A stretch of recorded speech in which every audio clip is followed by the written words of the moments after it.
Après le traité de Versailles en 1919, l'Allemagne devient une république, la République de Weimar. Mais le pays humilié par la guerre est frappé par la crise économique de 1929. Les usines ferment les unes après les autres. Le pays compte 6 millions de chômeurs. La nourriture manque et il faut bien souvent choisir entre manger ou se loger. C'est dans ce contexte que Hitler prend la tête du NSDAP, le Parti national-socialiste des travailleurs allemands, qui deviendra le parti nazi. Après une tentative de coup d'État en 1924, qui lui vaudra 1 an d'emprisonnement, Hitler comprend qu'il arrivera au pouvoir par la politique. Il commence alors de grandes campagnes, multiplie les discours, surtout à partir de 1932, alors que le mandat du président Hindenburg se termine. S'il échoue à obtenir la présidence, le parti nazi rassemble cependant plus de 13 millions d'électeurs. Il devient ainsi le deuxième parti politique le plus puissant d'Allemagne. En janvier 1933, le président Hindenburg, qui a été réélu, est contraint d'offrir à Hitler le poste de chancelier de l'Allemagne. Avec 2 ministères, celui de l'Intérieur et celui de la police, Hitler va devenir peu à peu le maître tout-puissant du pays.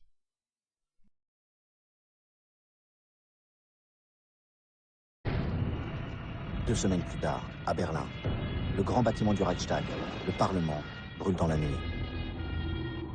De ce symbole puissant de la démocratie allemande, il ne reste plus rien.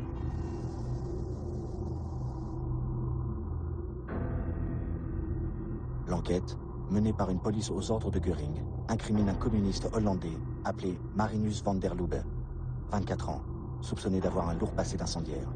Rapidement déclaré coupable, il sera décapité. À qui profite le crime? Aux nazis. Hitler et Göring agitent le spectre d'un complot des Rouges.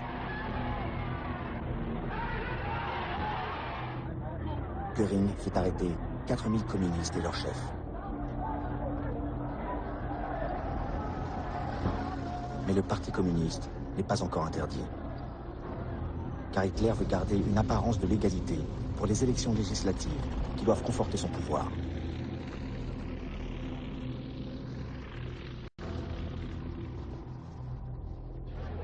Les Allemands, tellement saturés de campagnes électorales et de désordre, voient de nouveau dans tout le pays les SA se déployer, comme disent les nazis, pour protéger la population des attentats communistes. Les SA sont plus d'1 million.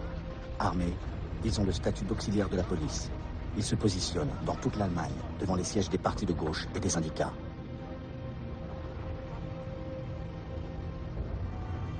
Ils vont, encore une fois, semer leur violence, pendant qu'Hitler, lui, montre ostensiblement qu'il joue le jeu électoral pour continuer à rassurer le président Hindenburg, de plus en plus fatigué.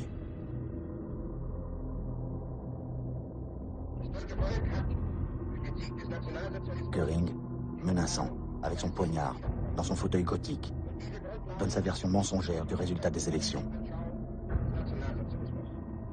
Der 5. März bedeutet für einen Mann und eine Bewegung einen gewaltigen Sieg.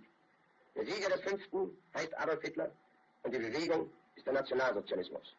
Beides aber ist gleichzusetzen mit dem deutschen Volke und dem Deutschen Reich. En fait, Hitler et sa coalition atteignent à peine la majorité. Malgré toute sa propagande et l'intimidation des SA, Hitler n'a pas pu empêcher les communistes d'obtenir 12% des voix.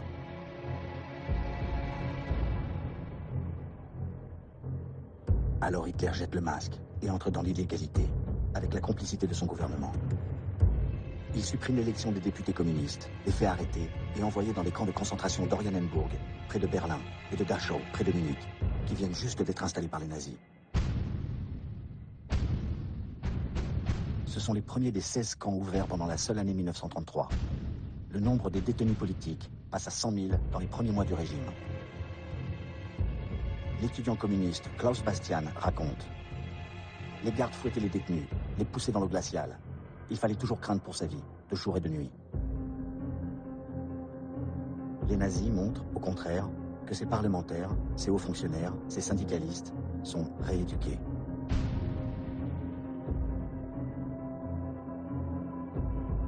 l'ombre maléfique de la dictature s'étend sur l'Allemagne. Comme le Reichstag a brûlé, Hitler réunit le nouveau Parlement à l'Opéra Royal, encerclé par les SA, pour demander les pleins pouvoirs. Il n'y a plus de communistes. La plupart sont dans les camps. Les 94 socialistes qui sont encore présents auront le courage de voter contre Hitler. Ils seront, eux aussi, arrêtés, emprisonnés ou contraints à l'exil. 441 députés de l'extrême droite au centre catholique écoutent un long discours roublard d'Hitler destiné à donner le change. Il promet tout, comme toujours. La fin du chômage, le salut de la paysannerie, le respect des droits et surtout, la paix. L'Assemblée se suicide en votant les pleins pouvoirs à Hitler pour 4 ans.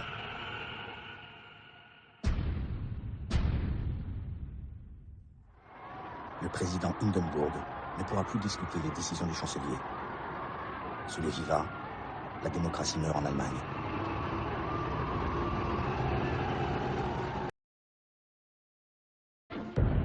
Certains commenceront à monter, chaque matin, le drapeau à croix gammée, devenu l'emblème officiel de l'Allemagne.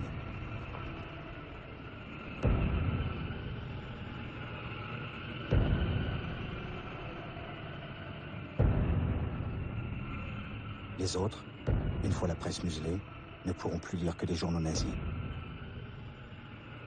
Leur fille apprendra, elle aussi, ce salut devenu obligatoire. Leur fils entrera à la Hitlerjugend, la jeunesse hitlérienne, qui développe si bien l'agressivité.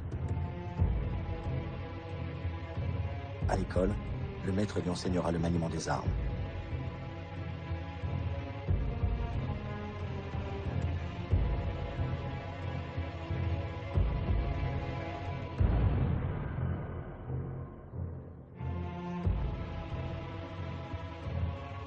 L'instituteur devra prendre des exemples judicieux et vivants pour aborder l'arithmétique. Quel est le prix de revient d'un élève? Un handicapé mental coûte 1800 marks par an à l'État. Un élève moyen, 320 marks. Et un brillant élève ne revient qu'à 125 marks. Conclusion, la société ne peut survivre que si ses citoyens sont génétiquement sains. L'aînée entrera à la BDM, la Bunddeutscher Mädel, la Ligue des jeunes filles allemandes. Elles forment de bonnes épouses, qui auront beaucoup de petits soldats. Ils se feront tuer, à 10 ans, dans les derniers combats de Berlin. Les universités, le nazisme a perverti les esprits contre la culture moderne, imposé une idéologie sectaire et intolérante qui va amener les étudiants à brûler eux-mêmes des livres. Aidés par les écoliers et encadrés par les SA, ils rassemblent dans toute l'Allemagne les ouvrages des bibliothèques, des librairies, des éditeurs qui correspondent à ce qu'Hitler appelle l'esprit non allemand. Sur la liste noire nazie, Karl Marx, Sigmund Freud, Stefan Zweig, plus de 300 auteurs, surtout juifs ou communistes. 12 000 titres sont condamnés. Des centaines de milliers de livres doivent être brûlés. Et les SA préparent les bûchers.